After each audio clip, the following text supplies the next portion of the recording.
I'd like to introduce myself, Danielle Bixley. I am a 2-year prosecutor at the Bristol DA's office. I am currently assigned to Fall River District Court as well as predominantly in Fall River Juvenile Court. That court meets 2 days a week. It's a court for 5 days, and on Wednesdays and Thursdays are the criminal sessions. Okay? I'm just going to explain briefly about the juvenile court and compare that to what Melissa said with the district. And she didn't speak too much of superior court, but how it's different from district court.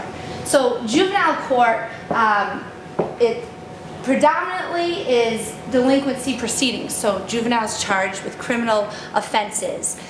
Some of those offenses are youthful offenders, and that means, and I'll get into a little bit later, that they have been indicted and there are certain criteria that it meets.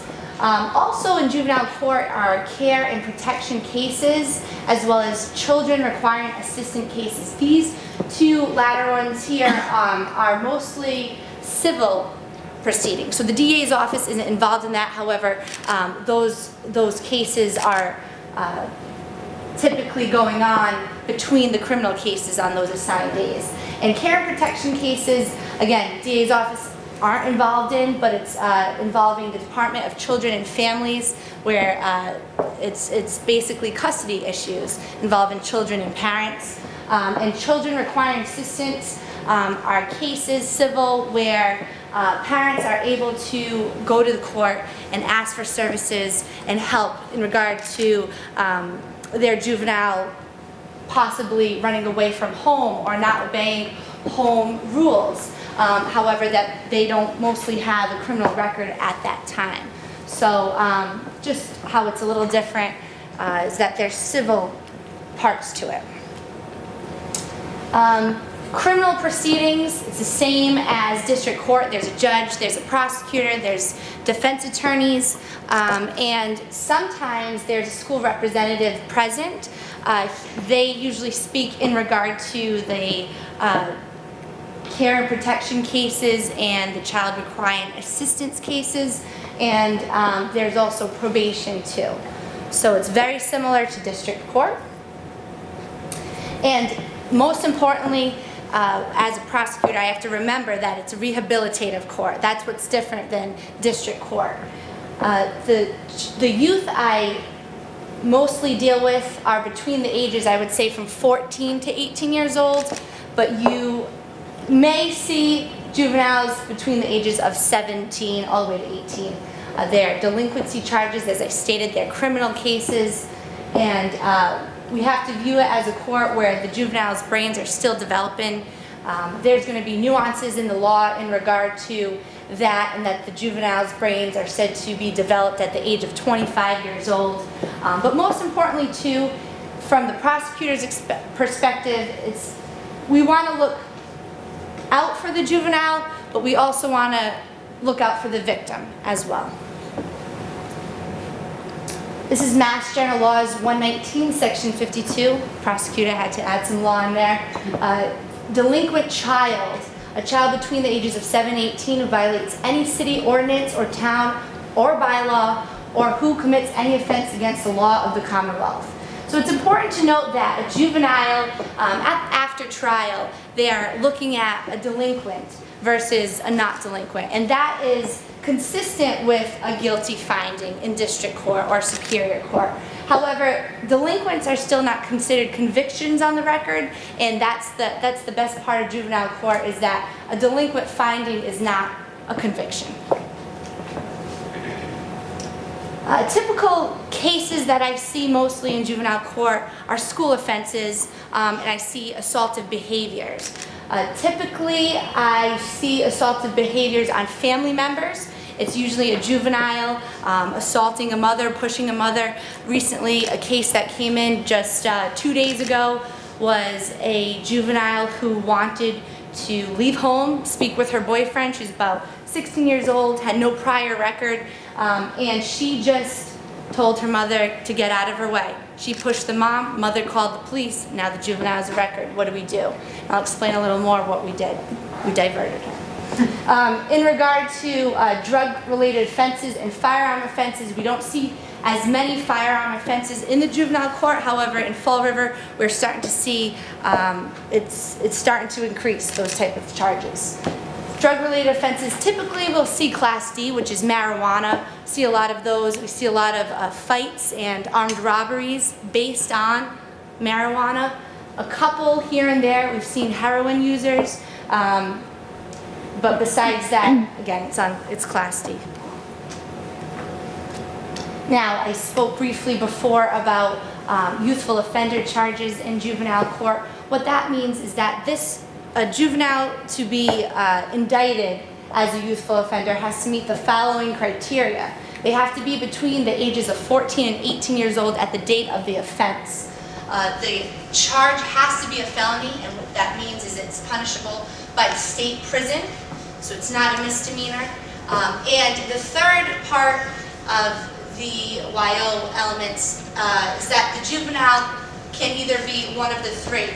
A previous was found delinquent and sentenced to the Department of Youth Services, so he was previously committed, or the charge causes infliction or threat of serious bodily injury, or there's a different section or subsection for certain firearm offenses.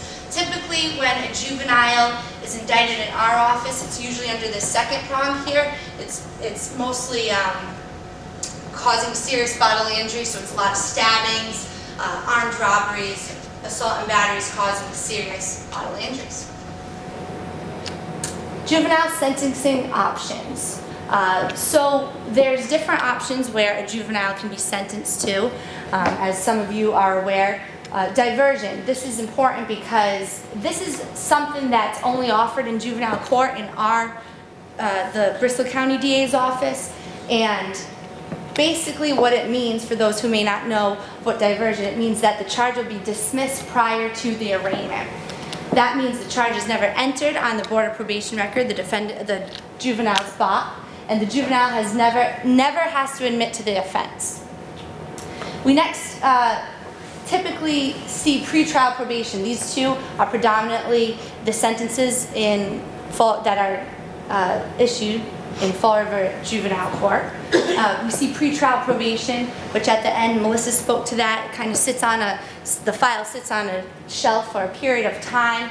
The juvenile basically doesn't have to get into any trouble. Now, it's juvenile court. We want to put some conditions on there. We want to get the kid in counseling. We want them to obey by home rules, essentially helping the underlying issues as to why they came into the court. Same with diversion, pretrial probation. The juvenile never has to admit an offense, and again, it's mostly offered in Fall River Juvenile Court. These are the other sentences. Now we're going a little up the line. A continuance without a finding, as well as delinquent probation, are two types of probation. They are different sentences based on the fact that a continuance without a finding at the end of the probationary period, the juvenile's charge will indicate on his Board of Probation record, dismissed. And within delinquent probation, I know I previously stated that it's not a conviction. However, at the end of that period of probation, it does not say dismissed. It'll just enter as a delinquent. And there's also the delinquent committed to Department of Youth Services. I forgot to indicate in there that there's also a delinquent suspended sentence. As Melissa stated, we offer suspended statements to the sentences to the House of Corrections. It'd be equivalent a suspended sentence to a commitment at Department of Youth Services. And what does that mean? That means if an individual is found delinquent and the judge orders a suspended sentence, it's usually if he violates probation one time, he could go and be committed to the Department of Youth Services. Again, it depends on what type of violation that juvenile will commit. Commitment to Department of Youth Services. That means that the juvenile has to be found delinquent, and typically on what the Commonwealth will request, or on a green sheet, what's called a tender of plea, that both the juvenile's attorney and the Commonwealth would submit to the court if they're going to make an admission of the charge. And if we're seeking a commitment, we would write delinquent commitment to DYS until the age of 18. Now, what does that mean? Does that mean that that juvenile's 14 years old and is in the Department of Youth Services for 4 years? No, it doesn't mean that. What it means is that there's a grid, a specific grid that Department of Youth Services offers that is tailored to each offense, which indicates how long they may or may not be there. There's also a DYS detainer that's on the juvenile for a period of time. So if that juvenile is sentenced to an assault and battery, I'll show him, move over here. If the juvenile, so we can say an assault and battery grid level is 2, we can look at what 2 means. That means 3 to 5 months that juvenile might serve, okay? The max here is 24 to 36. I did not indicate that on here, but it's typically firearm offenses and serious bodily injury offenses as well. But as you can see, it's typically 3s, 2s, there's 1 5 there, an A and B on a child, and a 14 sustaining substantial bodily injury. And then you see the grid and the numbers at the top, which indicate the minimum and maximum a juvenile can be held at the department. Now, the district attorney's office may be present during the DYS hearing. However, it's mostly the Department of Youth Services. Those people are the ones that would determine the sentencing, not even the judge. So they can sentence an individual to the Department of Youth Services, but it's the people at DYS facility, and there's a board, essentially a parole board, that determines whether it's going to be 3 or 5 months. And usually it's based on the type of injury or based on the facts of the case.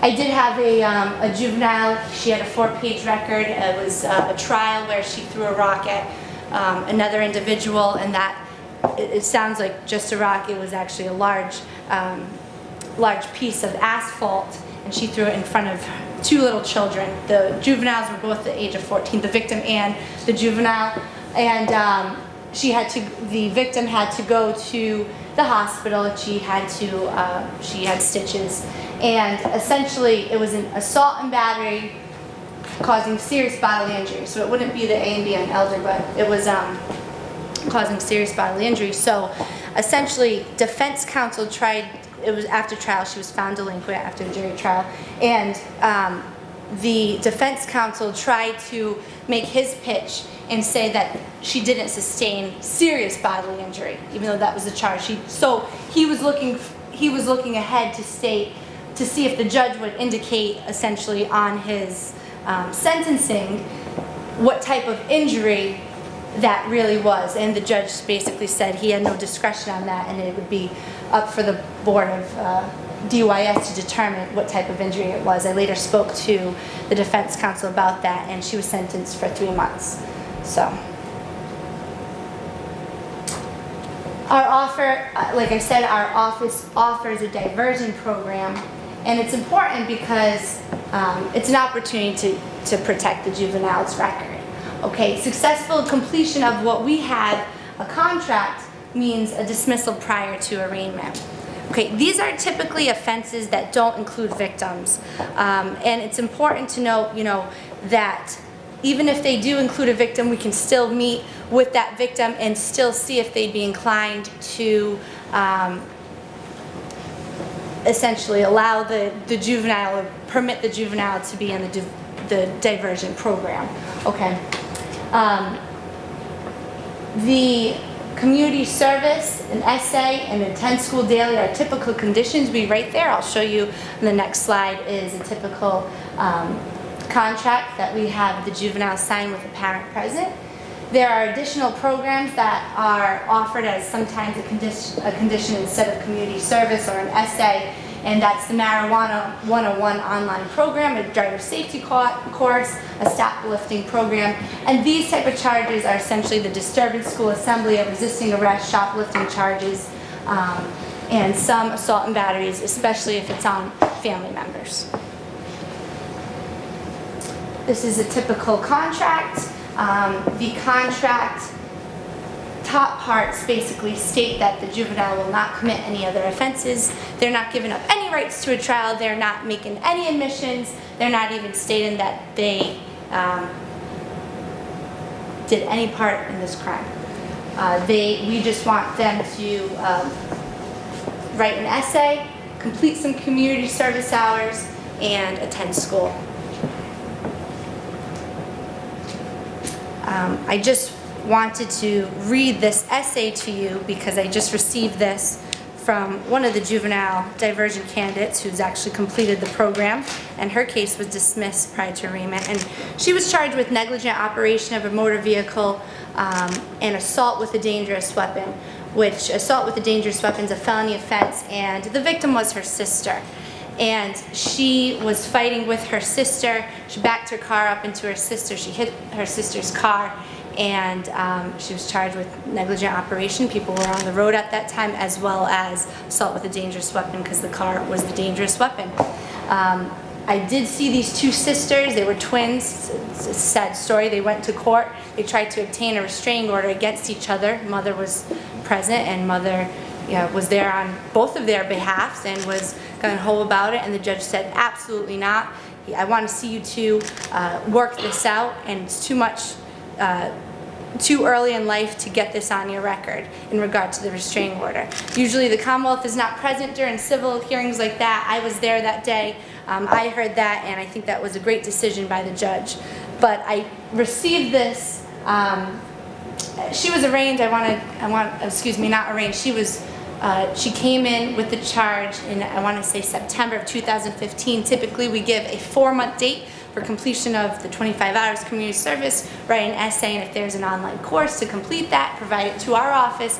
And you know what? You don't even have to show up at court. The case is dismissed prior to your arraignment, and hopefully that's it. We never see you again. I try to tell juveniles that having a charge on your record is like DNA. It'll follow you for the rest of your life. People have different misconceptions about it, and they say, oh, well, I can get that sealed, or no, I'm a juvenile, I don't need to do that, and no one's going to see it. And I say, yes, it does affect that. So as a prosecutor, I do take that into consideration. I do take any admissions of guilt into consideration, and see that it can affect their future, okay? It can affect financial aid, it can affect them getting into colleges. But like as Melissa said, on certain offenses and crimes, I have a juvenile here who was the victim, who was also bullied in school and tripped, and she's an autistic girl, and she hates going to school. So again, it's a balancing act. What's the best for the victim? What's the best for the juvenile? And we're trying to make the best decision. Mental health court, that's very new. They may be starting one in Taunton, Massachusetts for juveniles. That would be something where they go through a screening through essentially a juvenile court clinic. If they have hit certain evaluators, then they may enter in that, and our office may essentially null pros, which means as if it never existed. The charge has to enter, but if a completion of this program with services, then our office would null pros the case. Mental health court is, again, it's something new. It's also, in regard to our office null prosing something, it's very where you're hesitant about it because, again, there's victims on the other side of these charges. And this is extremely new. I believe the DA had reached out to someone from another juvenile prosecutor from our office. They want to have the juvenile court in Bristol County wants to have meetings regarding the juvenile detention alternative initiative, and that is going to focus on reducing the secure detention for low-risk juveniles. Juvenile crimes in Fall River. Predominantly, it's like as previously stated, violent behavior on family members, school offenses, vandalisms. Those we offer diversion and pretrial probation. I want to say 85 to 90% are those types of charges. Seldom are the firearm charges, armed robbery, assault and battery causing serious bodily injury. We did have recently about 4 youths and 1 adult, and I say adult meaning he was 18 at the time, so he was charged in district court, had recently entered into a middle school around 3:30 in the afternoon on a school day, had spoken with another individual, had tempted him to come outside. These individuals were known to be in the gang Gangster Disciples, and the victim's father, the individual who was tempted to come outside, victim's father shows up He tells these individuals to get away from his son, and he is stabbed, and that was, I think, 3 feet from school grounds. So, those are situations where, what do we do? And those juveniles, essentially the adult, the 18-year-old, admitted to doing the stabbing, but under the joint venture theory, they entered into a school and they lured a 14-year-old to come out. And there were other 14-year-olds too who were present amongst them. So those are individuals that will be most likely indicted. Estimates. Approximately, speaking with the clerk today in juvenile court, there's approximately 1,000 juvenile delinquency cases in our county. There's 4 courts: Attleboro, New Bedford, Fall River, and Taunton. And I want to say 3 to 5% of those cases, the Commonwealth is seeking a commitment to DYS. Okay, so that's about 30 to 50 cases that we're seeking these juveniles to be detained.